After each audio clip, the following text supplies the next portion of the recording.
If your testosterone is high, SHBG, sex hormone binding globulin, may be a culprit and may need to be looked at. Hi, I'm Dr. Herman Weiss, MD, OBGYN, reproductive health specialist. I've been working with women with PCOS for over 20 years.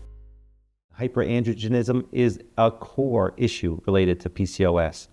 One of the first tests I get when I'm looking at their labs is something called sex hormone binding globulin. Basically, that's a protein produced in the liver that carries around all the different hormones in the body and delivers them where they need to be. If your SHBG is low, that means that there's a lot of active hormones circulating through your body, causing those symptoms downstream. A high SHBG acts as a sponge to take in all the different hormones that are circulating in the body, including the testosterone, and keeping that at a normal level. Here's the key.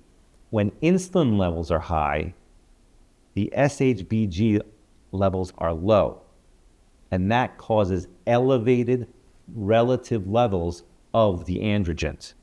Now, be very careful what I just said, because you could look at your labs and you could see all my labs are normal, but in fact, they're not. The relative levels of testosterone and androstenedione, 17-OHP, and DHEA may in fact be within normal levels. When you look at your labs and say, hey, there's nothing red, it's normal, but it may not be normal for you. And there may be relative excess of androgens. So it's very common that your lab tests may be missing the real underlying problem. There may be elevated insulin, which causes the low SHBG, and then relatively elevated androgen levels.